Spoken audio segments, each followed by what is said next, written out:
This morning's going to be good. I got some special people down here on the front. Some amazing, powerful women on the second row. There is not one man on that second row. Stand up, all you amazing women on this second row. Come on. Wow.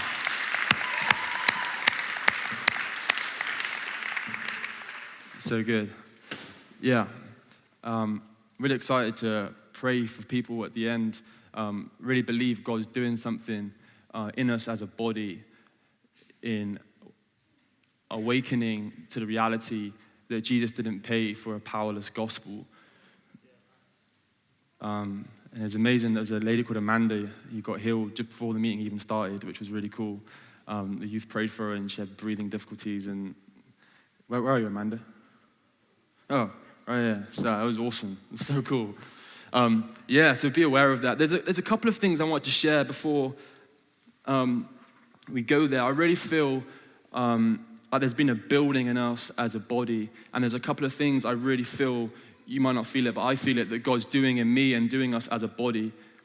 And one of them is, I believe that we're in a season where we're going to see more miracles and more signs and wonders than we've ever experienced before in this house. I really believe it. And the other thing is, I believe this is a season where, specifically over the summer, where people will look back at the end of the summer and say, I don't know what happened, but I got my confidence back.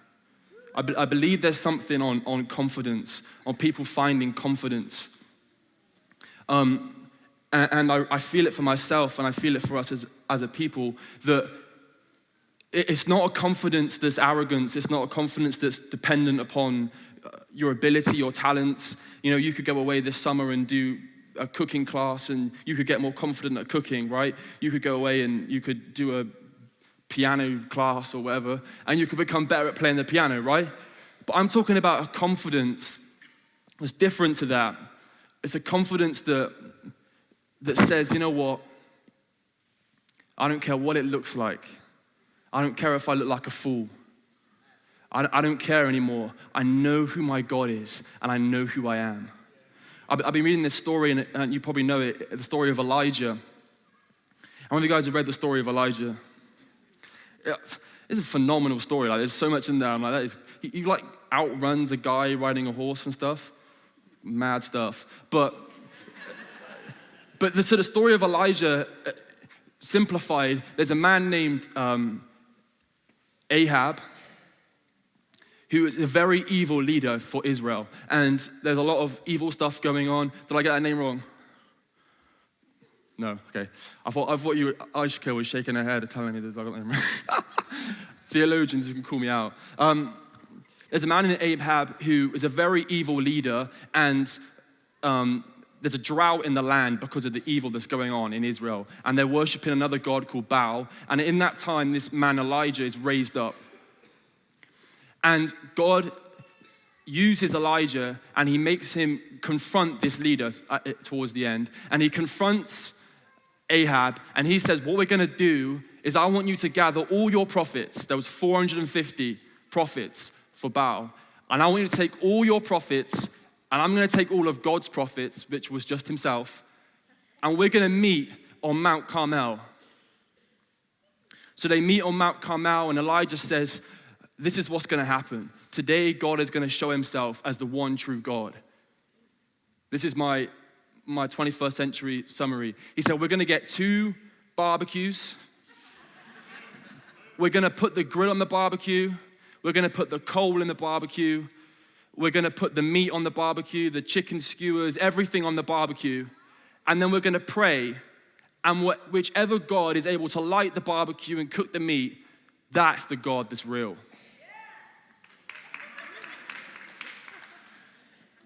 God loves meat. Isaac King would want me to say that. So the 450 prophets are praying on this. I just imagine the scene. Elijah's just standing there, and there's 450 prophets praying for this barbecue to light. Now, this big sacrifice. It wasn't a barbecue. It was massive. It's a whole cow. And they're praying, and they're praying, and they're praying, and nothing happens. And then Elijah's almost like mocking them. Like, come on. Like, is your God not going to show up? And then it comes to Elijah's turn. And Elijah is so confident in his God that he says, you know what? Pour water on the barbecue. Just keep pouring it. And this grinds me personally because in our house, we don't have central heating. We only have a wood burner. And I know the nightmare of starting a fire with wet wood. Honestly, and Maria will contest, it is a nightmare starting a fire with wet wood. But Elijah says, keep pouring the water on. Keep pouring it on. He's pouring it all over the wood, all over the meat, all over the floor. And it begins to pool around the floor. There's so much water. And then he looks to God and he says, God, turn these people's hearts back to you and bring your fire. And the fire of God falls and not just cooks the meat, but burns all the wood, burns the floor, licks up the water, and it's a complete fire pit, right?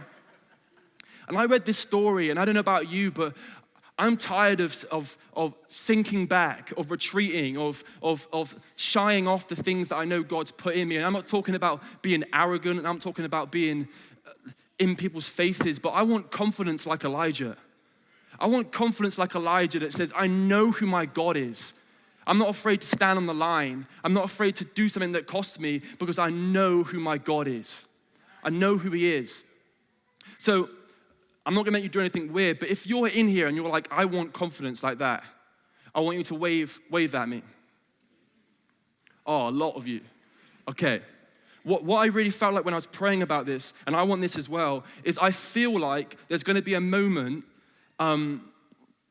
during this meeting, whether it's when I'm speaking, you have permission to do this. When I'm speaking, at any point in this meeting, God is gonna prompt you, and it's not gonna be super spiritual. You're gonna feel a prompting to do something that you wouldn't usually do. And what I mean by that is something that you wouldn't usually do on a Sunday morning. Maybe it looks like you standing up when no one else has stood up. Maybe it looks like you go into the back when usually you just always come to the front. Maybe it looks like you coming down here and standing on your head. I don't know. You know, Albert Einstein said, insanity is doing the same thing over and over again and expecting a different result. What I've recognized in my life is sometimes it takes doing something different, stepping out and doing something I wouldn't usually do for the breakthrough to come. And I believe that when you do that, there will be breakthrough and God's going to ignite confidence in you that you've never known before. And when that happens, I don't want you to super spiritualize it and overthink it, but just receive it and believe that today something's happened in you, that as you go forward, there's going to be a confidence in you that's not rooted in ability, not rooted in your own self, but rooted in, I know who my God is. I know who he is, and I know who I am. Does that sound good?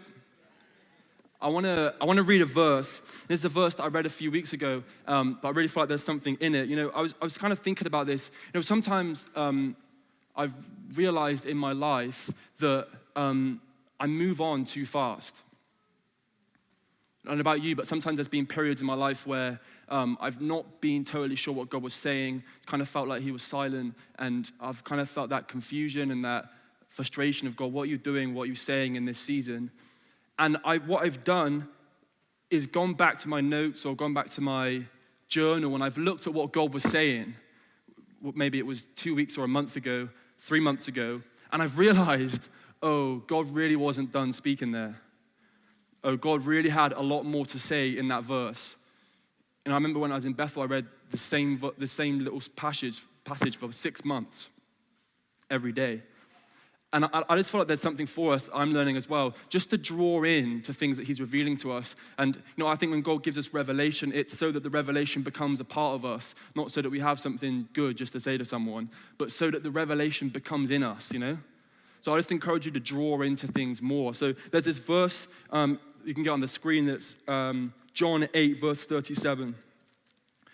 Let us know when Helen's sorted out. There's this verse in John 8, verse 37, and it says this: I know you are Abraham's descendants, yet you are ready to kill me because you have no room for my word. Jesus is speaking to the Jews here who knew the Torah, knew the scriptures, and he's not talking about the Torah when he speaks about the Word. He's talking about this new idea of the Word, which is the incarnated Word, the Word of God that all reveals Jesus. It's all pointed to him. And he says, even though you're Abraham's descendants, even though you have history with God, even though you know all the stories, even though you're praying for the Messiah, they were waiting for the Messiah to come, right? Even though you're waiting for the Messiah that was promised, you're ready to kill me, the one that is the Messiah, because you have no room for me to enter in. And I started reading this verse, and it really beginning to challenge me of spaces in my life where I've closed the gaps and not allowed God to enter in. I filled myself with good things that are edifying and satisfying, but that have made me fall to the place where God hasn't got space to enter in. Oh, this mic's, it's good. I like the crackle.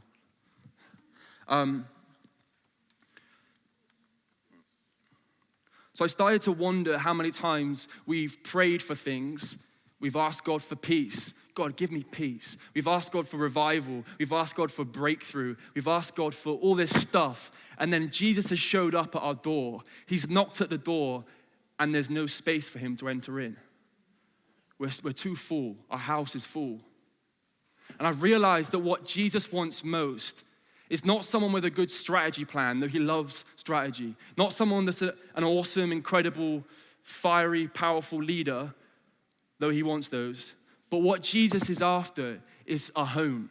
He's after someone that has space for him to enter in so that he can make his home. Think about the story of Mary, who's going through the streets with Joseph in Bethlehem and is knocking on the doors. Is there any space for me? No, there's no space. She goes to the next house. Is there any space? No. Is there any space? Is there any space? Has anyone got space for me to come in? And so she comes to the stable, the most unlikely place, the most unlikely space to give birth to a king. And there's space for her there, so she gives birth to Jesus.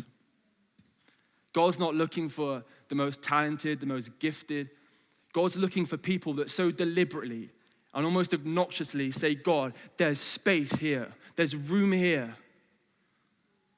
You know, it's possible to do all the right stuff, to tick all the right boxes, to do all the things, but never actually create room for the one that we're all gathered for. It's possible to do all the right things, to tick all the right boxes, but not allow space for him to come in.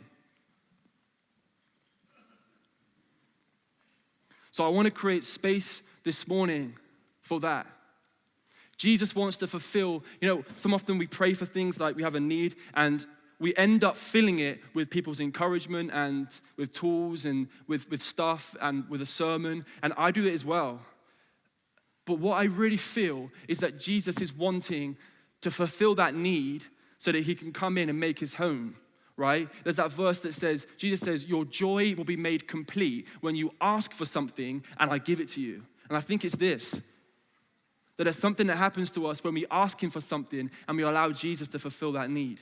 And he comes in and he makes his home inside of us.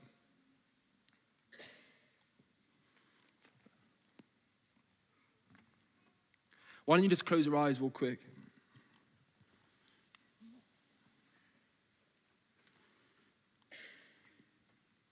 So I want you to not do anything. We haven't got to twist Jesus' arm for him to come. He's here.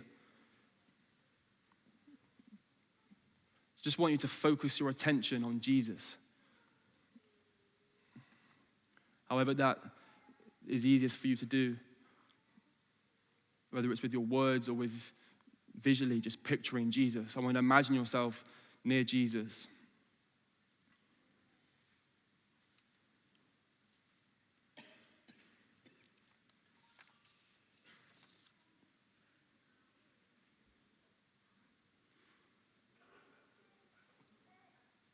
I just want you to begin to say to him, if you feel it, I want you to begin to tell him that there's room in you for him to come in. There's space. amongst all the stuff, amongst all the good things, amongst it all, there's room in you for the person Jesus to enter in. Jesus said to Mary and Martha, it wasn't that she was doing something bad serving him, but she said, you missed the moment.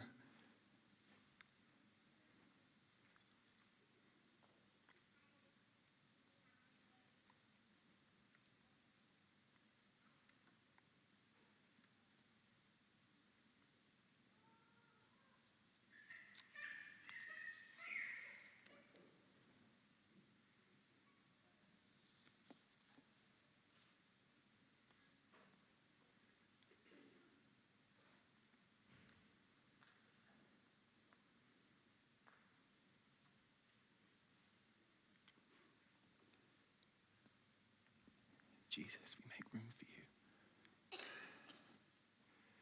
We make space for you, Jesus.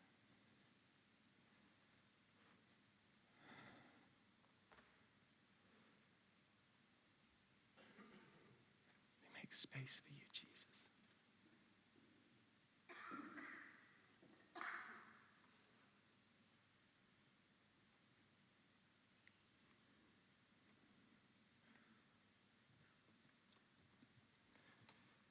So I wonder what would happen if we would just lean in a little bit further than what's comfortable.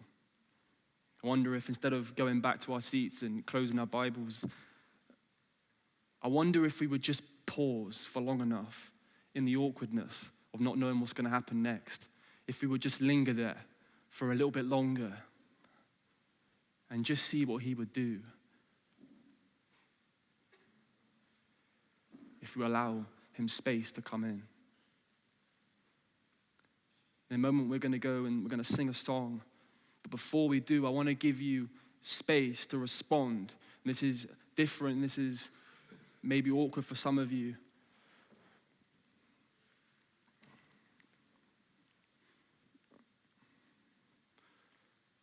But I want to make room for him.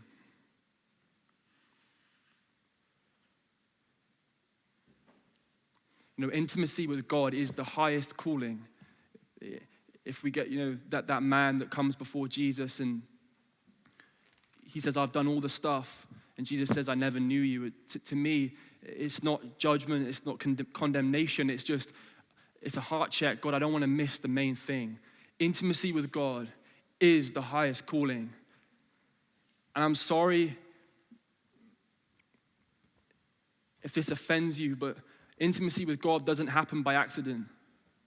You won't get intimate with God by accident. Intimacy with God is only attained by a heart that is postured in hunger, a heart that is kept poor in spirit. Does that make sense? So, I'm just going to wait for a moment, and I'm going to wait and give God space and give you space to respond to him. We're not going to cue the synths and then do all of that stuff. I want to do it us. Let's just make room for him in ourselves before we sing anything. And this is uncomfortable to you. Just give me this. Trust me. If you don't know what to do, just ask him, what should I do in this moment to make room for you? Close your eyes, engage with him. Say, there's space in me for you. Come on in. Come on in.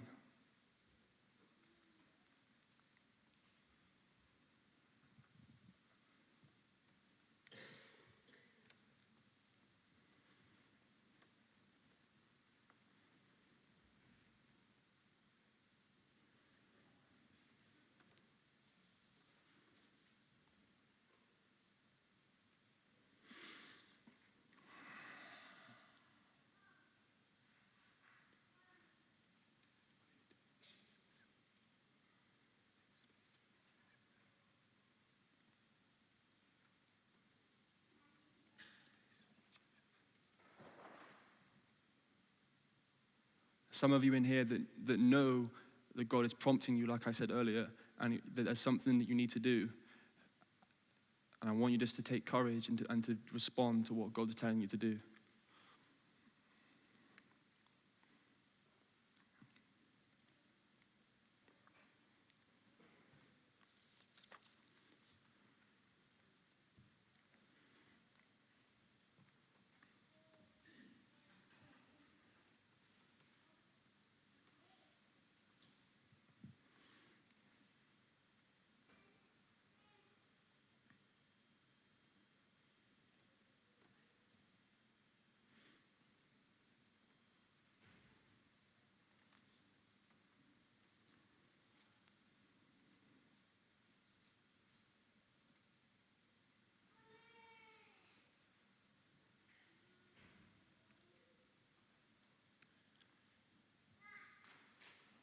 You can put words to it. You don't have to be silent.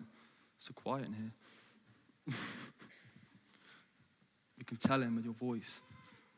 There's space here. You can get passionate and hungry about it. There's room here, Jesus.